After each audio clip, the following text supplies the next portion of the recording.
Bismillahirrahmanirrahim. Assalamualaikum warahmatullahi wabarakatuh.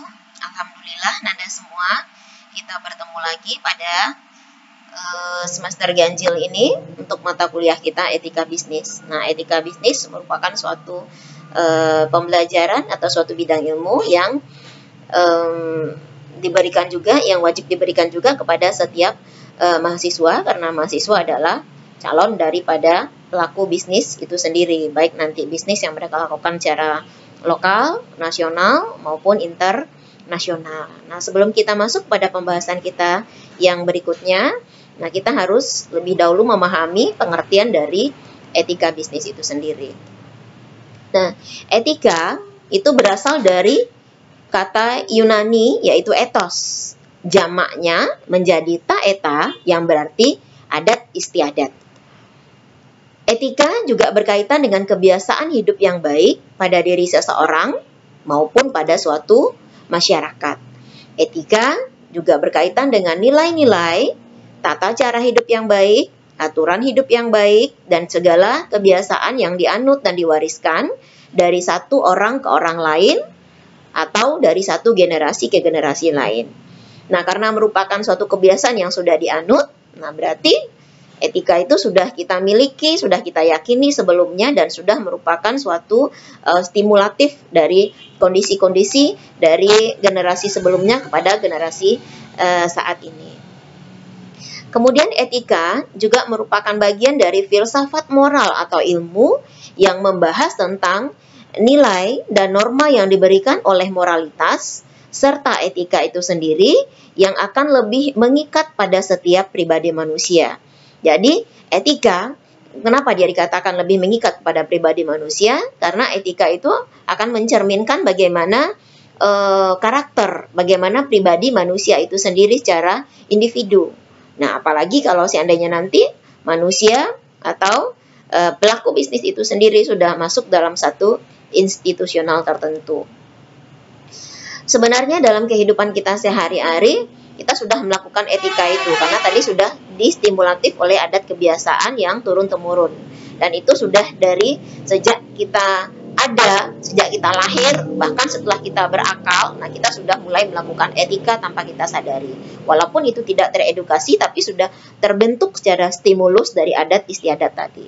Nah, beberapa contohnya adalah mengucapkan salam saat bertamu. Nah, itu tanpa kita belajar di universitas, itu sudah ada pada diri kita, sudah diajarkan turun-temurun dari keluarga juga.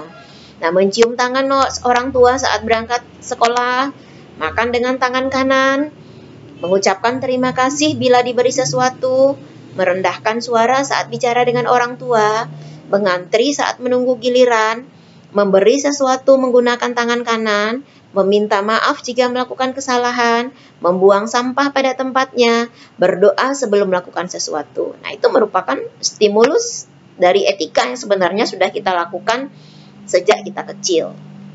Dan itu lahir cara spontanitas yang teredukasi secara adat istiadat, kebiasaan yang turun-temurun, baik itu dari keluarga, dari masyarakat sekitarnya, maupun dari apa yang kita amati dari lingkungan sekitar kita. Nah, kemudian kita lihat pengertian etika yang dinyatakan sama dengan moralitas. Nah, kenapa etika dinyatakan sama dengan moral? Karena moralitas dari bahasa Latinnya yaitu mos, dijamakkan dia menjadi mores, juga berarti adat istiadat atau kebiasaan.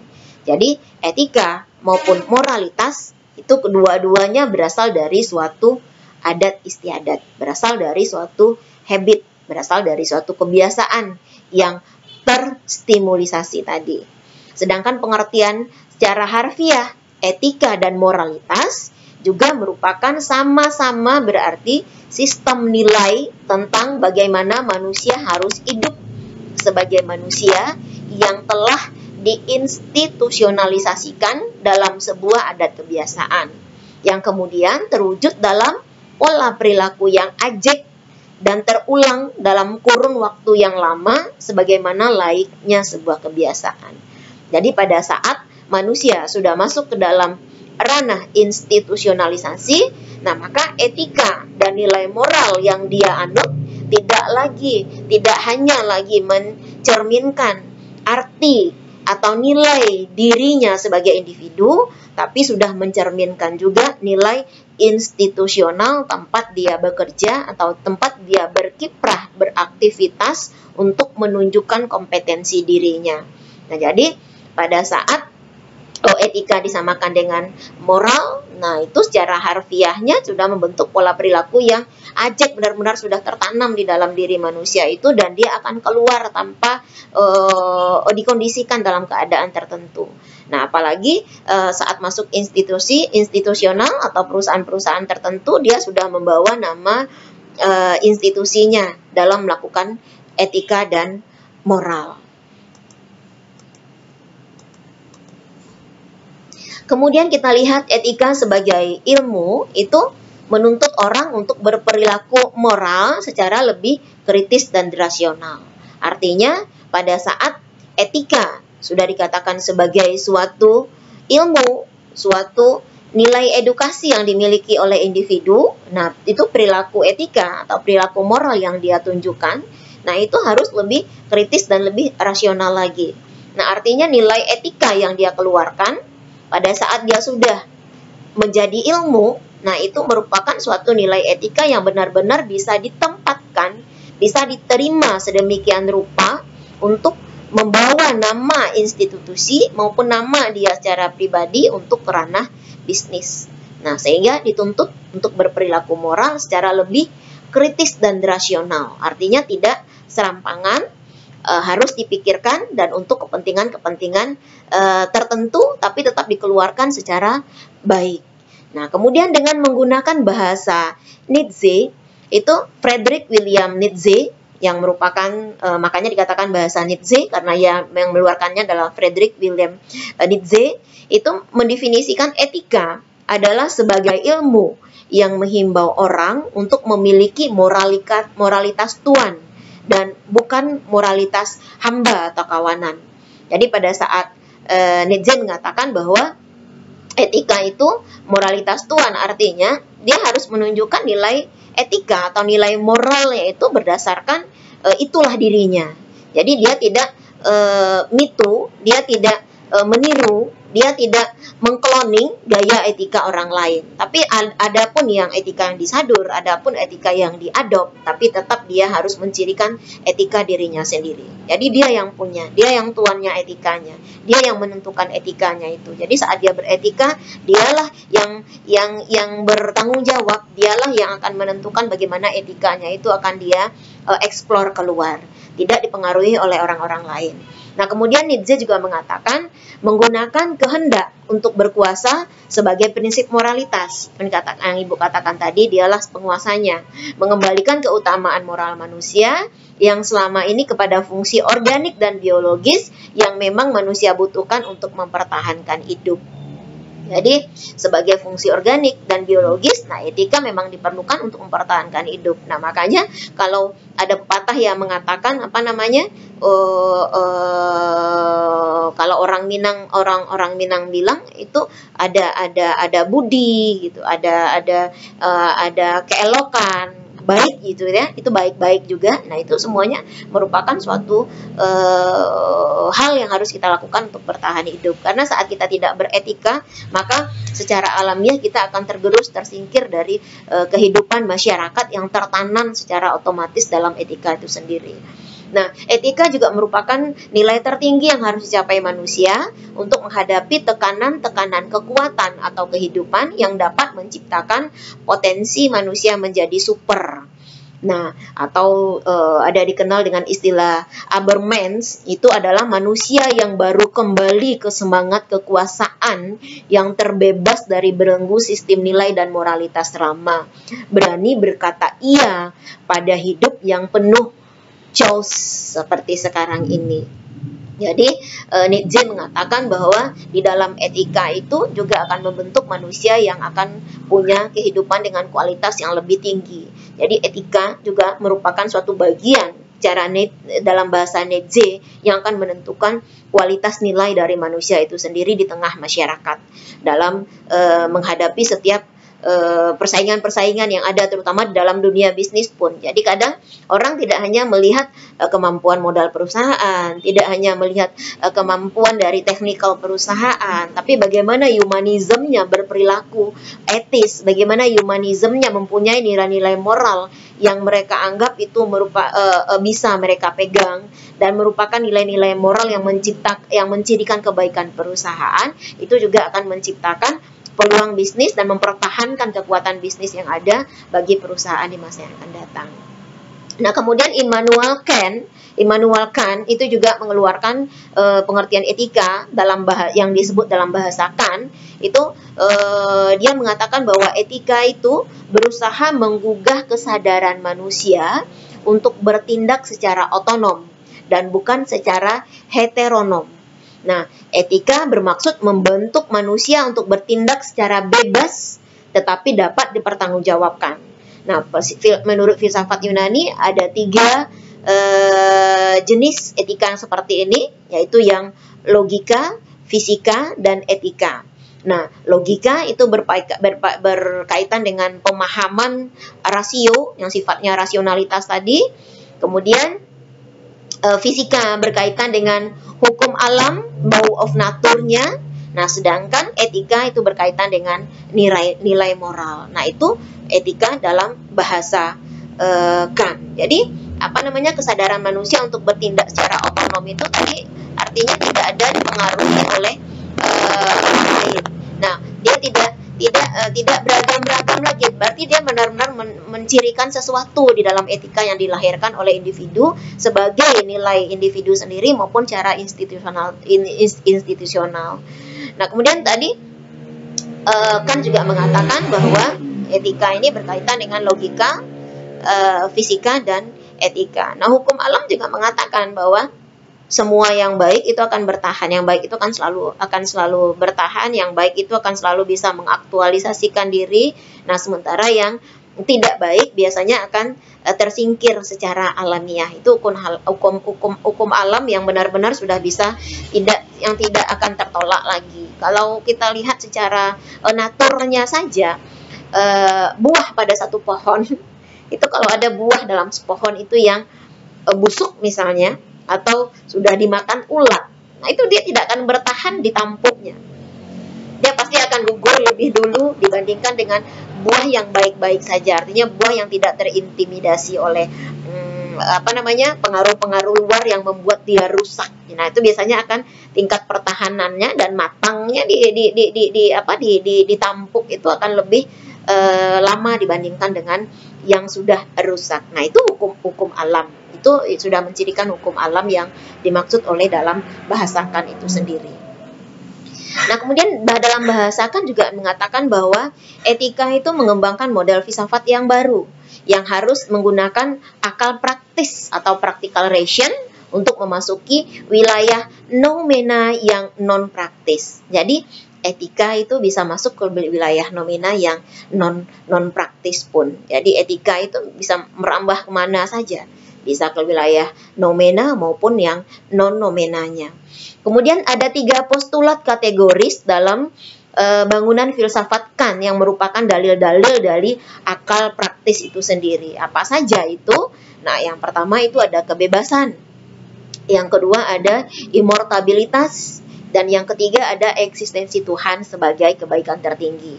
Nah, pada saat etika dalam filsafat Kant dikatakan sebagai dalam dalil praktisnya merupakan kebebasan, itu ada kebebasan berkehendak yang sifatnya a priori atau menyatakan pada kehendak yang baik, yang terbebas dari pengaruh empirik dan transendental serta merupakan dasar dari kepribadian.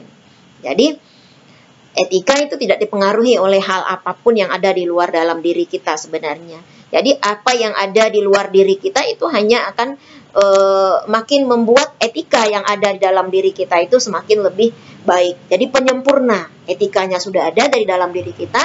Apa yang kita terima dari luar adalah segala sesuatu yang akan menyempurnakan nilai etika itu sendiri. Tapi apa yang kita ekspor dari etika pribadi kita itu merupakan satu kebebasan yang secara empirik dan yang bebas dari pengaruh empirik dan sangat transendental. Nah, ini yang merupakan sesuatu yang melahirkan kepribadian. Nah, makanya etika yang sudah merupakan kepribadian pada diri seseorang itu jarang bisa ditiru oleh orang lain, dan itu bisa menjadi nilai kompetensi secara etika yang dimiliki oleh individu yang akan menjadi pembeda dia dengan individu lainnya. Nah, kemudian postulat yang kedua ada immortabilitas atau unstardiclate. Nah, itu merupakan immortabilitas jiwa yang berkaitan dengan summum bonum, yaitu baik, yakni kebaikan tertinggi yang merupakan highest good. Jadi immortabilitas itu nanti pada saat nilai etika orang ada, walaupun ada standar baik itu seperti apa, tapi tetap nilai kebaikan yang sesungguhnya yang ada pada diri individu itu akan berbeda. Dan nilai kebaikan, nilai etika, nilai moral yang sudah terbentuk di dalam diri individu itu sendiri akan menciptakan nilai tertinggi nanti. Nah, nilai tertinggi itu tidak hanya nilai tertinggi untuk dia sendiri sebagai individu, tapi juga nilai tertinggi yang akan membentuk pencitraan, yang akan membentuk uniquely image yang ada pada institusi di mana dia berada. Nah, kemudian postulat yang ketiga itu eksistensi Tuhan sebagai kebaikan tertinggi yang harus dipercayai. Nah, inilah kondisi yang paling tinggi dari kebaikan yang tertinggi pula. Jadi, iman, kepercayaan, nah itu bagian dari nilai etika. Iman, kepercayaan itu bagian dari nilai moralitas yang sudah ada dalam diri kita. Dan eksistensi Tuhan, kita mengakui keberadaan Tuhan, itu merupakan nilai moral yang tertinggi. Dan kita harus meyakini itu, bahwa setiap kebaikan itu selain dari diri kita sendiri, itu juga merupakan sesuatu yang berasal dari izin Allah, izin ridhonya Tuhan yang Maha Kuasa juga. Jadi itu dibentuk oleh adanya eksistensi agama juga dalam diri kita. Jadi otomatis kalau orang yang tidak mengakui Tuhan, kalau orang yang tidak beragama, nah bisa jadi secara definisikan ini bisa dikatakan sebagai orang yang tidak akan memiliki nilai-nilai etika, nilai-nilai moral yang lebih baik dibandingkan dengan orang yang punya agama. Itu menurut definisikan. Kemudian 3 prinsip dasar dalam etika Kant itu ada universalitas, artinya tingkat imperatif kategorisnya itu benar-benar bisa diterima oleh umum. Artinya tidak etis untuk dirinya sendiri saja, tidak moralis untuk dirinya sendiri saja, tapi benar-benar universalitas. Artinya bisa diterima oleh semua keadaan, bisa diterima oleh semua masyarakat, dan bisa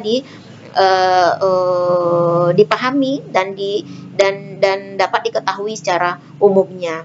Nah, kemudian yang kedua, humanitas. Nah, ini menempatkan manusia pada tempat tertinggi, bukan lagi sebagai alat. Artinya ada nilai-nilai kemanusiaan yang harus diprioritaskan, tidak hanya lagi menganggap manusia itu sebagai benda saja, atau sebagai objek yang tidak punya rasa. Nah, jadi sisi humanitas itu sangat-sangat terkreator, sangat-sangat terjaga, sangat-sangat dihargai haknya sedemikian rupa di dalam nilai-nilai etika.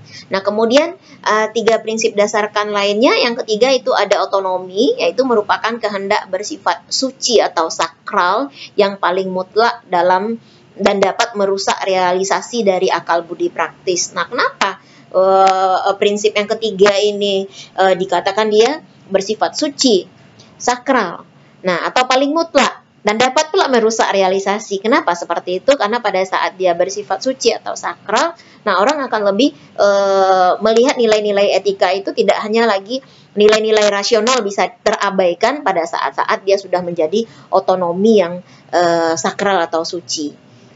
Jadi kadangkala yang rasional, yang akal, yang budi, yang rasional, yang praktis tadi itu kadangkala bisa menjadi pertimbangan tertentu di dalam penerapan etika, untuk pada saat dia disandingkan itu nilai moral yang artinya bersifat lebih suci, nah itu lebih didahulukan daripada yang sifatnya rasional. Nah ini masih berkaitan dengan nilai-nilai kemanusiaan atau akal budi yang benar-benar sudah dibawa dari dalam diri manusia itu sendiri.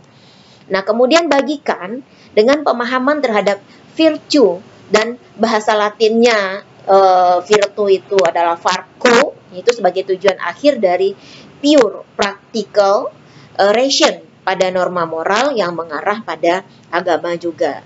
Jadi kan juga Netze pada dasarnya juga pada agama juga, kan juga pada agama. Kemudian norma moral itu mengarah pada pengakuan terhadap kewajiban-kewajiban sebagai perintah Tuhan, itu menurut Kant ya. Kemudian Kant juga mengatakan bahwa Tuhan adalah yang maha sempurna, yang secara moralnya itu Tuhan maha sempurna. Tapi bagi kita sebagai Muslim memang mengatakan bahwa Allah itu memang paling sempurna, tidak ada cacat celahnya, paling sempurna di antara semua, tidak ada manusia yang bisa sesempurna Tuhan. Nah itu sudah kita sebagai Muslim harus mengakui itu dan wajib meyakini itu. Kemudian virtue dan happiness itu merupakan tujuan akhir dari moral dengan menempatkan eksistensi Tuhan ini. Dan immortalitas dalam bahasa Latinnya yaitu berasal dari kata immortalitas, itu keabadian jiwa sebagai postulate yang mendalilkan, nah secara implisit dan tersembunyi, kan dengan tindakan moralnya mengharapkan adanya kebahagiaan dalam keabadian jiwa. Nah jadi justru kan lebih menstimulasikan atau lebih menggaidenkan nilai-nilai moral itu benar-benar tujuan akhirnya itu adalah virtue, happiness gitu kan. Nah virtue dan happiness itu adalah immortalite, postulate ya kan. Jadi tidak ada pendalilan tanpa ada hukum. Nah, hukumnya kalau masing-masing agama pada dasarnya pasti menginginkan virtu, pasti menginginkan tujuan akhirnya tetap virtu dan happiness. Tapi pada dasarnya kan di sini ingin menunjukkan bahwa semua itu adalah bagian dari etika, semua itu adalah bagian dari moral, dan semua hal yang berkaitan dengan etika, moral, kebaikan dalam kehidupan itu sendiri yaitu sangat-sangat diperlukan di dalam kehidupan manusia, baik sebagai pribadi maupun pada saat dia masuk ke dalam institusional tertentu, di dalam dunia bisnis, dalam dia melakukan suatu pekerjaan untuk mengharapkan tujuan tertentu, tetap harus beretika. Nah, kemudian ada 3 macam norma yang harus kita ketahui. Yang pertama itu ada norma khusus, yang kedua ada norma umum, yang ketiga ada norma sopan santun atau norma etiket. Nah, norma-norma khusus itu merupakan aturan yang berlaku dalam bidang kegiatan atau kehidupan khusus. Misalnya, aturan olahraga, aturan pendidikan, aturan institusional tertentu yang sifatnya khusus, yang mencirikan keadaan tertentu untuk kebutuhan tertentu, itu dinamakan dengan norma khusus. Nah, sedangkan norma umum itu adalah aturan-aturan yang sebaliknya bersifat umum dan sampai pada tingkat tertentu yang boleh dikatakan sangat universal. Jadi berlaku untuk kesemuanya, berlaku untuk keseluruhannya. Tidak ada pengkategorian tertentu, tidak ada klasterisasi tertentu dengan kegunaan-kegunaan tertentu. Jadi dia lebih universal, tanpa sekat, tanpa klaster. Nah, sedangkan norma sopan santun atau norma etiket itu adalah norma yang mengatur pola perilaku dan sikap lahiriah dalam pergaulan sehari-hari. Jadi itu normally itu kita lakukan dalam kehidupan kita dari awal kita bangun sampai kita tidur lagi, semuanya itu berkaitan dengan norma etika yang dinamakan dengan norma sopan santun.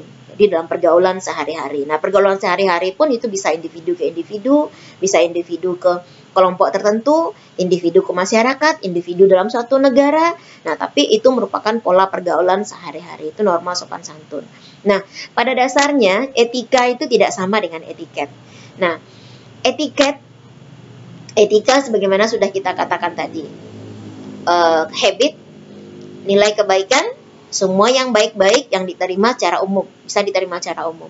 Nah, sedangkan etiket itu hanya menyangkut perilaku lahiriah saja, yang menyangkut perilaku lahiriah saja yang menyangkut sopan santun atau tata krama. Nah, sedangkan etika itu merambah semuanya. Nah, etiket itu menyangkut perilaku lahiriah saja, yang menyangkut sopan santun atau tata krama. Jadi perilaku lahiriah, perilaku yang lahir secara lahiriah. Artinya etiket belum teredukasi. Jadi orang yang beretika sudah pasti beretiket. Tapi yang orang beretiket belum tentu beretika.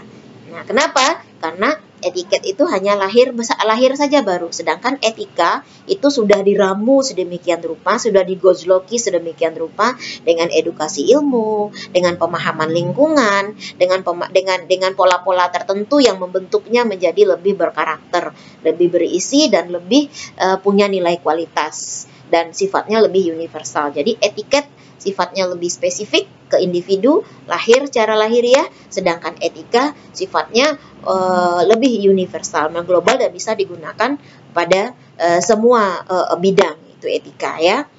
Jadi bedakan Anda antara etika dengan etiket. Etiket itu lahir secara lahiriah dan sifatnya lebih spesifik. Sedangkan etika itu walaupun ada lahir secara lahiriah tapi sudah didorong oleh kondisi-kondisi tertentu dan sifatnya lebih universal. Kemudian ada norma hukum. Nah,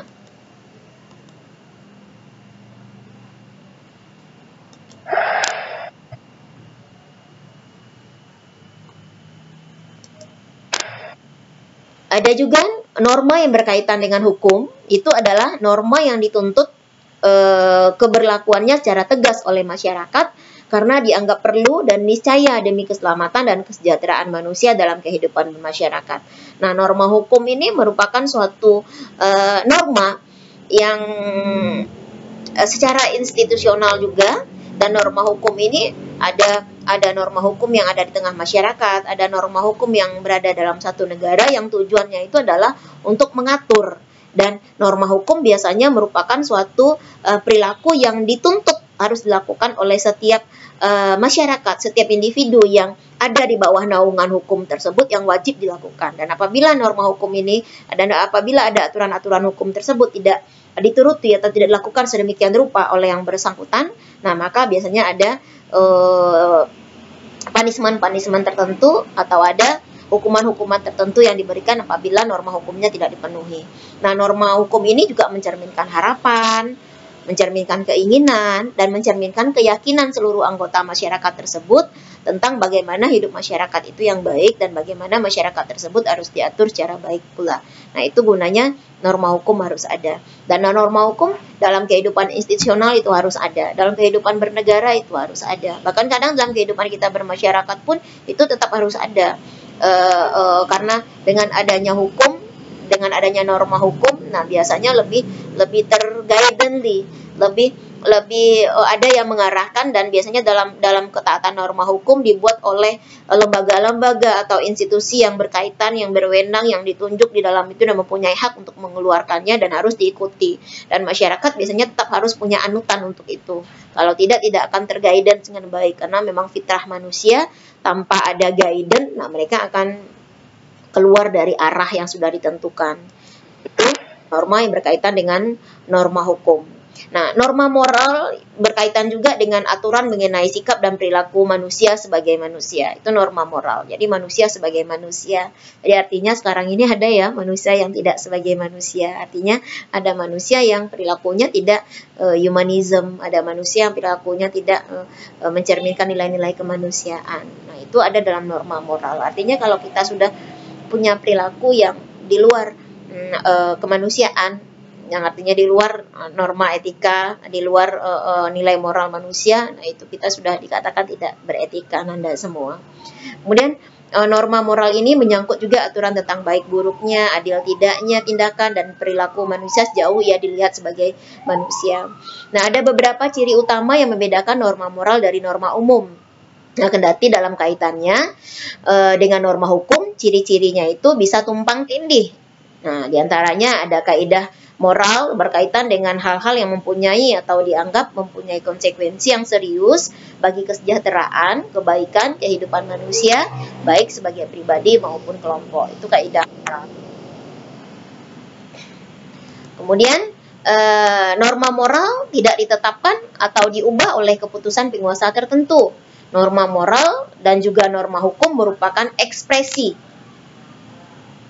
pengeksploran, ekspresi keluar ya, yang merupakan cerminan dan harapan masyarakat mengenai apa yang baik dan apa yang buruk. Berbeda dengan norma hukum. Norma moral tidak dikondisikan, tidak ditetapkan atau diubah oleh pemerintah.